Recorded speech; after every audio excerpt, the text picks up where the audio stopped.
Shalom, this is Eric from Holy Land Escape, and if you are interested in learning how to read Hebrew, you are in the right place. The Hebrew language has 22 letters, and over the next 11 videos, we will learn in each video 2 letters, and at the end of the 11 video series, you will be able to read Hebrew. Now, the Hebrew script that's used today was actually taken from Babylonia. In the year 586 BCE, or as Christians say BC, the Babylonian king Nebuchadnezzar destroyed Israel, burnt the city to the ground, destroyed the first temple, and exiled the Jewish people to Babylonia, where they stayed for 70 years. 70 years later, the Persian king Koresh came along and allowed the Jewish people to return to Israel and rebuild the second temple. Most Jews stayed in Babylonia, and the influence was very strong. And they came back when they came back to Israel. The biggest influence in Babylonia when they returned to Israel was the alphabet, so that they took the geometrically shaped letters of the Babylonian alphabet, and it was used in Hebrew.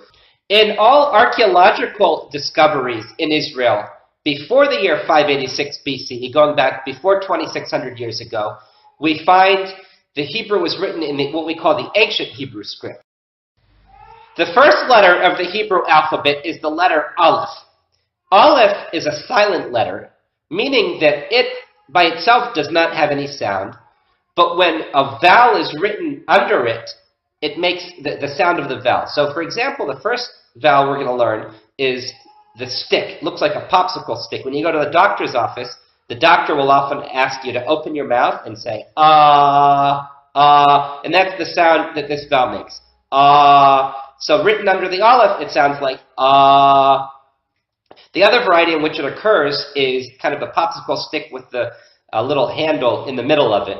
It's the same thing for our purposes. Technically, there are certain differences, but we're not going to get into the technicalities of it. So for our purposes, anytime you see the line, and that's the letter Aleph.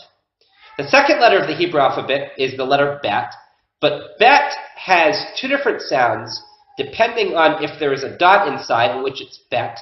Dot inside makes it a ba, ba. You can remember it by ball. You can think of the dot as a ball. If someone throws a ball at you, remember the dot is like a ball. It sounds like ba, ba, ba. But without the dot, it's v.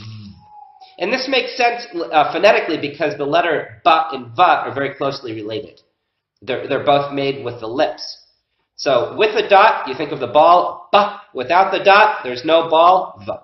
So when we put our popsicle stick under the letter bet, we have ba, ba, ba. And when we put the popsicle stick under the letter without the dot, no ball, it's va, va, va. So let's go back and review again. We have the letter Aleph. The letter itself doesn't make any sound, just the vowel, The letter bet with the ball, ba, ba, ba, and the letter vet. In Hebrew, bet and vet technically are considered the same letter, and when you get more advanced, Hebrew is actually written without the vowel. So you'll understand by context, but at this point, don't worry about it. We can now make our first Hebrew word, although technically it's an Aramaic word, but in modern Hebrew in Israel, certainly this word is used for father. Abba. Abba. And you can see the Aleph at the end. Don't worry about the Aleph at the end. Again, the Aleph is silent. The Aleph is a sign that it comes from Aramaic, technically. But in Israel today, all of the children say Abba, Abba before Ima. Ima means mother, Ima. But first, children say Abba. So this gives Israeli fathers a lot of self-confidence that all of the babies say Abba before they say Ima. And of course, the reason is not that they like their father better than their mother, although that may be true. But the reason is that linguistically, it's much easier to make the sound Abba. It's one of the first sounds that children make, as opposed to Ima, which involves 2 different vowels, and a letter that's a little bit more complicated. Well, practice makes perfect. I encourage everyone to go over the letters. If you want to try writing them as well, feel free to do that. Oftentimes, writing helps people remember what they learned.